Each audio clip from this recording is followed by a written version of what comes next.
حضور اقدس صلی اللہ علیہ وآلہ وسلم حکمت عملی سے کام لیتے. حکمت عملی کا معنی اگر اس جگہ دین کی دعوت کا کام مشکل ہو گیا ہے تو جگہ تبدیل کر لے، جسے قرآن کہتے ہیں وَتَوَاصَوْا بِالْحَقِّ وَتَوَاصَوْا بِالصَّبْرِ، کہ ایک دوسرے کو حق کی ترغیب دو. اگر مشکل آئے تو مشکل کو خندہ پیشانی سے برداشت کر کے صبر کرو، حق کو نہ چھوڑو. حضور پاک علیہ الصلوۃ والسلام نے اس حکمت عملی سے کام لیا. اس ہجرت سے ایک بات یہ بھی ثابت ہوتی ہے کہ سفر کوئی سیکرٹ ٹریول ہو تو اس کو ظاہر بھی نہ کیا جائے. اسی لیے اس سفر کی ترتیب وہ والی نہیں ہے جو عام سفروں کی ہے. آپ کہیں گے کیسے؟ جانا مدینہ طیبہ ہے تو مکہ مکرمہ سے جس راستے پہ چل کے نکلے ہیں وہ یمن کا راستہ ہے، وہ مدینہ کا نہیں ہے. یہ بھی ایک حکمت عملی کی ترکیب ہے. آپ علیہ الصلوۃ والسلام حضرت ابوبکر صدیق کے ساتھ جس طرف گئے ہیں وہ غار ثور کا سفر ہے، اور غار ثور مدینہ کی سائڈ نہیں ہے. آپ مکہ مکرمہ اللہ پاک آپ کو لے جائے، آپ جا کر چیک کر لیں، وہ یمن کی سائڈ ہے.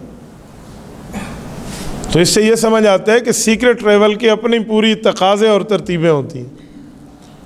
اچھا، اس سفر میں ایک بات یہ بھی سمجھ آتی ہے کہ سفر کا راز اگر کسی کو دینا ہے تو وہ طبقہ آپ کے راز کو راز رکھ سکتا ہے جس پر آپ کو 100% اعتبار ہو. ابو جہل آیا تھا حضرت ابوبکر کے گھر، کیوں؟ اسے پتا تھا حضور پاک نہیں ہے تو ابوبکر بھی نہیں ہوگا، لیکن ابوبکر کی فیملی نے مار تو برداشت کیا لیکن حضور پاک کے راز کو فاش نہیں کیا. حضرت اسما رضی اللہ عنہا حضرت ابوبکر صدیق کی بڑی بیٹی ہیں، حضرت عائشہ کی بڑی بہن ہے. ان کے چہرے پہ تھپڑ مارا تھا اس ملعون نے. کہا تیرا باپ کہاں گیا؟ کہا جہاں جانا تھا. کہا کہاں جانا تھا؟ کہا جہاں چلا گیا ہے. لیکن اس عورت نے بتایا نہیں. ابوبکر صدیق کے غلاموں تک کو پتا تھا کہ ابوبکر اور رسول اللہ کہاں ہیں. عامر بن فہیرہ رضی اللہ عنہ ابوبکر صدیق کے غلام ہیں، صحابی ہیں، انہیں بھی پتا تھا لیکن نہیں بتایا. حضرت ابوبکر کے بیٹے عبداللہ بن ابی بکر کو پتا تھا پر نہیں بتایا. آپ کہیں گے کیسے پتا تھا؟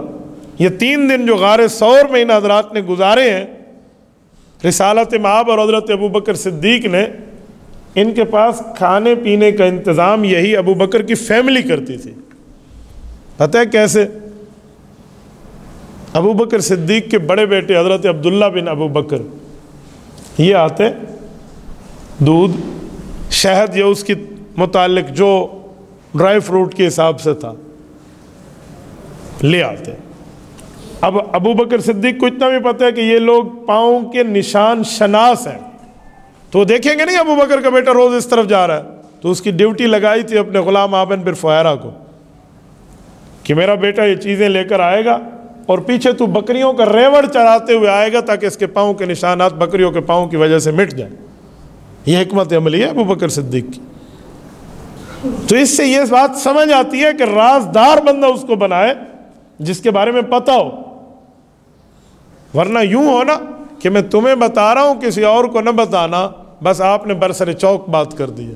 اس نے بھی 4 بندوں کو یہی کہنا ہے بھی تجھے بتا رہا ہوں آگے نہ کہنا، تو راز نہیں کرتا. اور ایسے کچے بندے کو بندہ راز نہ کہے جو ہر کسی کو بتائے. کچے بندے کو راز دینے والوں کے لیے ایک شعر ہے کہ بشر راز دلی کہہ کر ذلیل و خوار ہوتا ہے، نکل جاتی ہے جب خوشبو تو پھول بیکار ہوتا ہے. تو اس سے ایک بات یہ بھی سمجھ آتی ہے کہ ان تقاضوں کو ابوبکر صدیق نے کیسے پورا کیا.